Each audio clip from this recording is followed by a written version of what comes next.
Ensuite, la deuxième chose, c'est la qualité de construction. Il faut aussi bien se rendre compte qu'il y a différents types de construction et différents types de structures, bien que tout soit régulé par des normes d'ingénierie qui permettent l'obtention d'un permis de construire dès le départ. Donc, vous pouvez pas construire quelque chose de concrètement pas solide ou hors norme et faire ça légalement. Mais il y a quand même en fait différents types de construction. Si par exemple vous avez une maison qui est sur un étage, que forcément la des fondations, en tout cas j'espère, avec une dalle de béton pour le sol et des colonnes en béton qui portent la toiture. Si vous avez uniquement une toiture métallique avec une charpente simple, eh bien vous avez beaucoup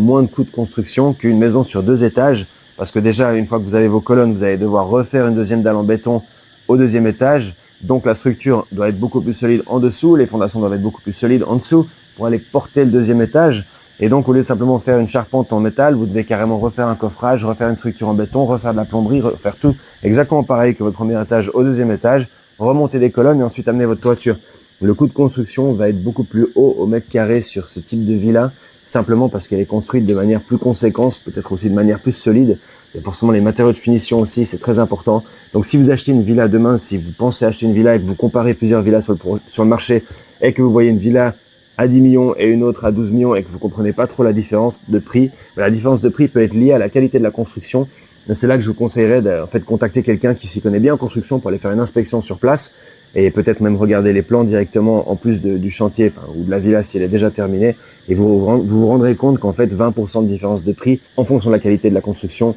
ça peut être parfaitement cohérent et ça peut aller aussi très vite. Et donc c'est une fois de plus une autre chose qui peut un peu biaiser quand on vous propose un bien qui vous paraît cher par rapport à d'autres biens que vous avez vus en ligne. Peut-être que les autres biens que vous avez vus en ligne, comme je l'ai dit avant, soit sont pas attractifs sur le marché locatif parce qu'ils sont en termes de design pas au top, ou alors simplement la qualité de la construction est pas très bonne, est plutôt faible même, ce qui fait que le promoteur a beaucoup moins de dépenses et peut vous vendre beaucoup moins cher en faisant la même marge que celui qui vous vend plus cher. Maintenant, la troisième chose, point clé, est-ce que la villa est vendue avec le terrain ?